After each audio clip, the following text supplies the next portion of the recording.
Bismillahirrahmanirrahim. Di antara manfaat dari musibah dan petaka adalah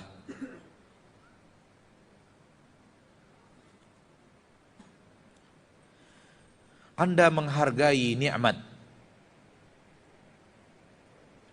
yang dia adalah lawan daripada musibah itu.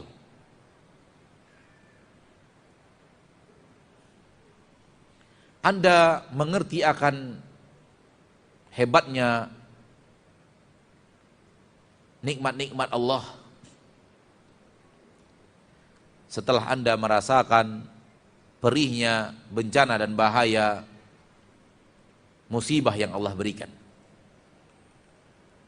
Dan ketahuilah bahwa bumi ini, dunia ini, sebelum Anda diberikan kemudahan, diberikan kesulitan terlebih dahulu.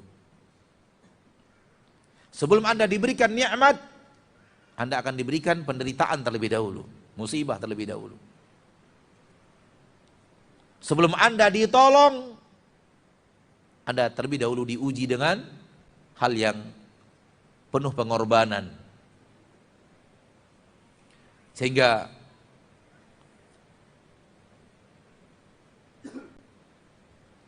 para sahabat yang benar-benar sabar, super sabar dari manusia-manusia yang pernah hidup di permukaan bumi, diuji oleh hal yang berat.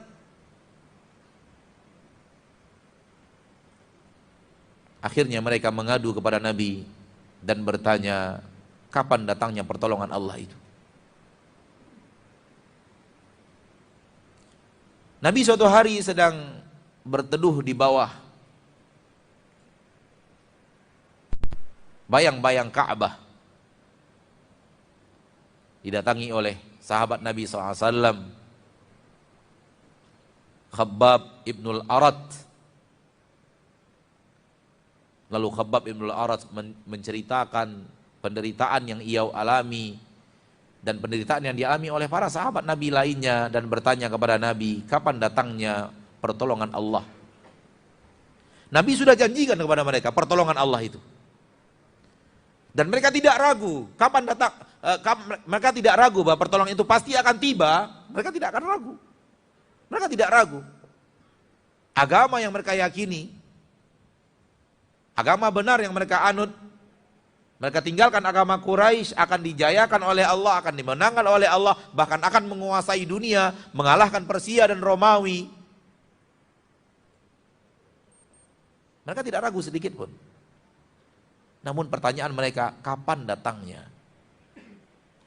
Sampai saat ini kami masih menderita, sampai saat ini kami masih ditempa oleh musibah-musibah besar. Kata Nabi SAW, sungguh umat-umat sebelum kalian,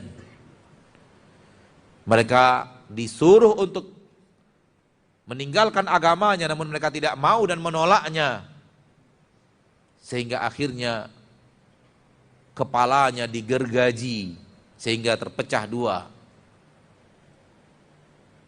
dan disisir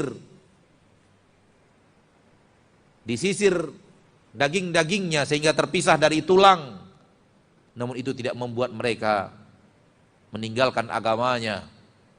Itu orang-orang sebelum kalian, kata Nabi. Di antara mereka ada orang yang di kepalanya digergaji,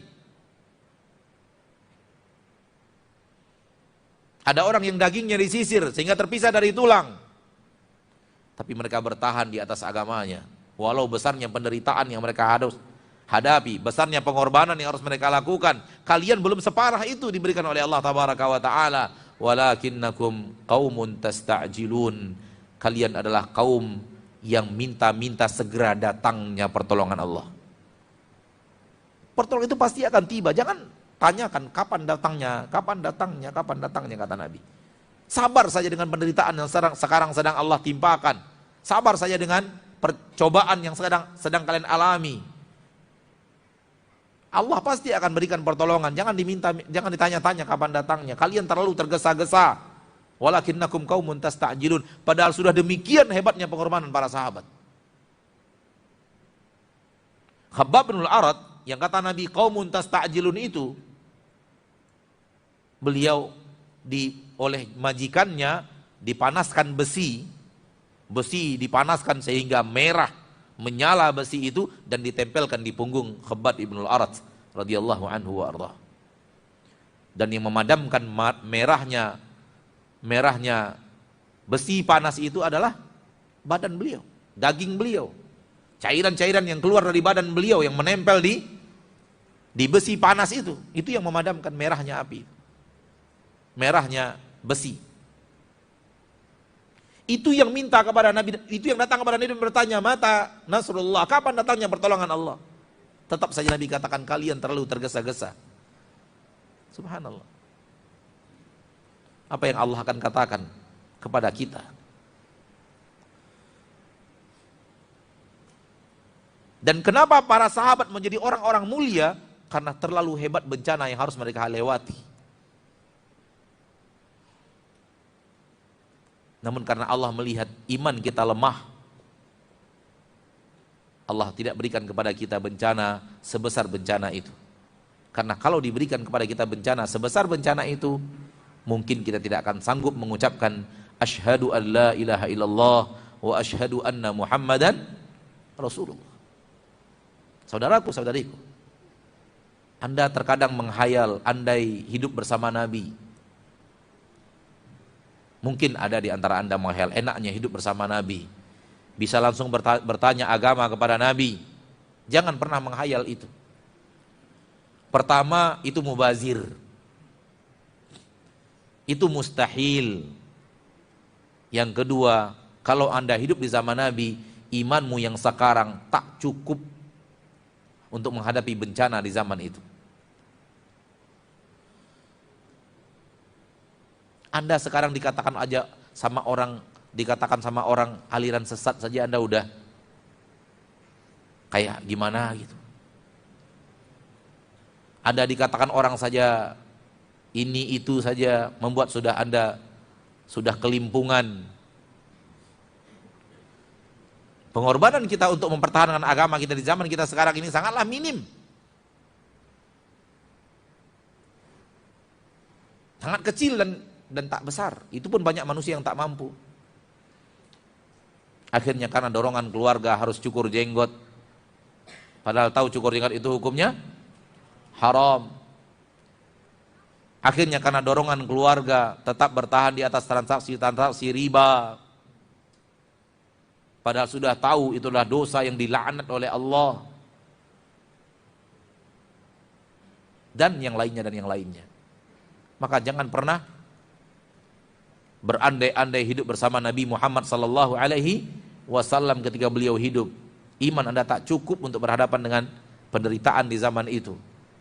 Iman Anda tidak akan cukup untuk menjadi seorang yang mukmin, yang tegar di atas imannya.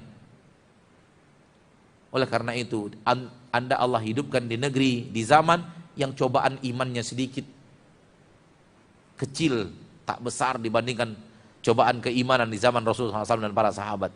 Bersyukurlah Anda dihidupkan di negeri yang tidak terlalu banyak pengorbanannya, sehingga Anda masih mampu untuk mempertahankan keimanan itu, karena cobaannya tidak terlalu besar.